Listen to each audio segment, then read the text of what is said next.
कर्म फल सबको मिलता है, बेटा बनकर, बेटी बनकर, दामाद बनकर और बहू बनकर कौन आता है जिसका तुम्हारे साथ कर्मों का लेना देना होता है। लेना देना नहीं होगा तो नहीं आएगा। एक फौजी था, उसके माँ नहीं, बाप नहीं, शादी नहीं, बच्चे नहीं, भाई नहीं, बहन नहीं, अकेला ही कमा कमा के फौज में जमा करता जा रहा था।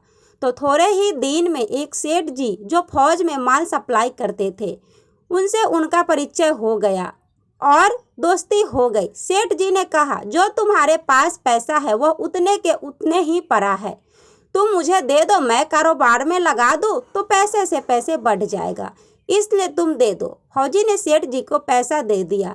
सेठ जी ने कारोबार में लगा दिया। कारोबार उनका चमक गया, खूब कमाई होने लगी, कारोबार बढ़ गया। थोड़े ही दिन में लड़ाई लग गई। लड़ाई में फौजी घोड़ी पर चढ़कर लड़ने गया। घोड़ी इतनी बदतमीज थी कि जितने जोर से लगाम खींचे उतने ही तेज भागे। खींचते खींचते उसके गलफड़ तक कट गए, लेकिन वह दौड़कर दुश्मनों के गोल में जाकर खड़ी हो गई। दुश्मनों ने वार किया, फौजी भी मर गया, घोड़ी भी मर गई। अब सेठ जी को मालूम हुआ कि फौजी मर गया तो सेठ जी बहुत खुश हुए कि उसका कोई वारिस तो नहीं है। नहीं, अब यह पैसा देना किसको, ये अब मेरे पास पैसा भी हो गया, कारोबार भी चमक गया, लेने वाला भी नहीं रहा। तो सेठ जी बहुत खुश हुए। तब तक कुछ ही दिन के बाद सेठ जी के घर में एक लड़का पैदा हो गया। अब सेठ जी और खुश कि भगवान की दया, बड़ी दया है, खूब पैसा भी हो गया, कारोबार भी हो गया, लड़का भी हो गया, लेने वाला भी मर गया। सेठ जी बहुत खुश। वह लड़का होशियार था, पढ़ने में समझदार था। सेठ जी ने उसे पढ़ाया लिखाया। जब वह पढ़ लिख कर बड़ा हो गया तो सोचा कि अब यह कारोबार संभाल लेगा, चलो अब इसकी शादी कर दे। शादी करते ही घर में आ गई बहुरानी, दुल्हन आ गई। उसने सोचा कि चलो बच्चे की शादी हो गई, अब कारोबार संभालेगा। लेकिन कुछ ही दिन के बाद बच्चे की तबीयत खराब हो गई। अब सेठ जी डॉक्टर के पास, हकीम के पास, वैद्य के पास दौड़ रहे थे। वैद्य जी जो दे रहे हैं दवा खिला रहे हैं और दवा असर नहीं कर रही, बीमारी बढ़ती ही जा रही, पैसा बर्बाद हो रहा है और बीमारी बढ़ती ही जा रही है, रोग कट नहीं रहा, पैसा खूब लग रहा है। अब अंत में डॉक्टर ने कह दिया कि लाइलाज मर्ज हो गया, इसको अब असाध्य रोग हो गया, यह बच्चा 2 दिन में मर जाएगा। डॉक्टर के जवाब देने पर सेठ जी निराश होकर बच्चे को लेकर रोते हुए आ रहे थे। रास्ते में एक आदमी मिला, कहा, अरे सेठ जी क्या हुआ, बहुत दुखी लग रहे हो। सेठ जी ने कहा, यह बच्चा जवान था, हमने सोचा बुढ़ापे में मदद करेगा, अब ये बीमार हो गया। शादी होते ही हमने इसके लिए खूब पैसा लगा दिया, जिसने जितना मांगा उतना दिया, लेकिन आज डॉक्टरों ने जवाब दे दिया अब यह बचेगा नहीं, असाध्य रोग हो गया, लाइलाज मर्ज है, अब ले जाओ घर, 2 दिन में मर जाएगा। आदमी ने कहा, अरे सेठ जी तुम क्यों दिल छोड़ रहे हो, मेरे पड़ोस में वैद्य जी दवा देते हैं, 2 आने की पुड़िया खाकर मुर्दा भी उठकर खड़ा हो जाता है, जल्दी से तुम वैद्य जी की दवा ले आओ। सेठ जी दौड़ कर गए, 2 आने की पुड़िया ले आए और पैसा दे दिया। पुड़िया ले आए, बच्चे को खिलाई, बच्चा पुड़िया खाते ही मर गया। बच्चा मर गया। अब सेठ जी रो रहे हैं, सेठानी भी रो रही और घर में बहुरानी और पूरा गांव भी रो रहा। गांव में शोर मच गया कि बहुरानी सेठ की कमर जवानी में टूट गई। सब रो रहे हैं। तब तक एक महात्मा जी आ गए।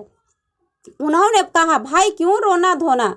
लोग बोले, इस सेठ का एक ही जवान लड़का था, वह भी मर गया, इसलिए सब लोग रो रहे हैं, सब दुखी हो रहे हैं। महात्मा बोले, सेठ जी रोना क्यों। सेठ महात्मा जिसका जवान बेटा मर जाए वह रोएगा नहीं तो क्या करेगा। महात्मा तो सेठ हाँ कारोबार के लिए पैसा मिल गया था तो खुशी तो थी। महात्मा, अरे उस दिन तो आपकी खुशी का ठिकाना ही नहीं था। सेठ बोले, किस दिन? महात्मा बोले, अरे जिस दिन फौजी मर गया, सोचा कि अब तो पैसा भी नहीं देना पड़ेगा, माल बहुत हो गया, कारोबार खूब चमक गया, अब देना भी नहीं पड़ेगा। बहुत खुश थे। सेठ, हाँ महाराज जी। सेठ ने बोला, हाँ महाराज जी, खुश तो था महात्मा, और उस दिन तो आपकी खुशी का ठिकाना नहीं था।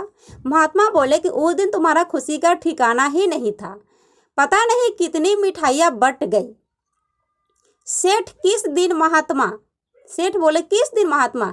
अरे जिस दिन लड़का पैदा हुआ था।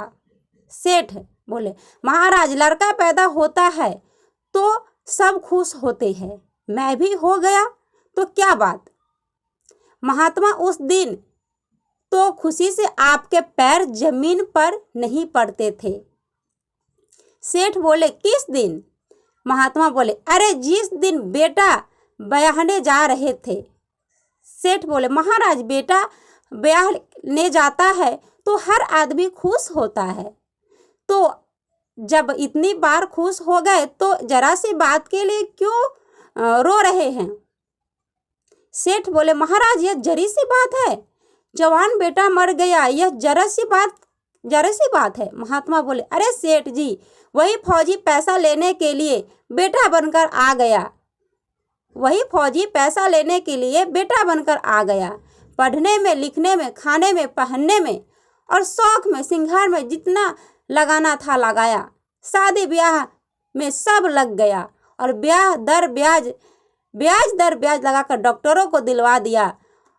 अब जब 2 आने पैसे बच गए, वो भी वैद्य जी को दिलवा दिए और पूड़ियाँ खाकर चल दिया। अब कर्मों का लेना देना पूरा हुआ। सेठ जी ने कहा, हमारे साथ तो कर्मों का लेन देन था, चलो हमारे साथ जो हुआ, लेकिन वह जवान बहुरानी घर में रो रही है, जवानी में उसको धोखा देकर विधवा बनकर चला गया, उसका क्या जुल्म था, उसके साथ ऐसा गुनाह किया। महात्मा बोले, वही घोड़ी है जिसने जवानी में उसको धोखा दिया था, इसने भी जवानी में उसको धोखा दे दिया।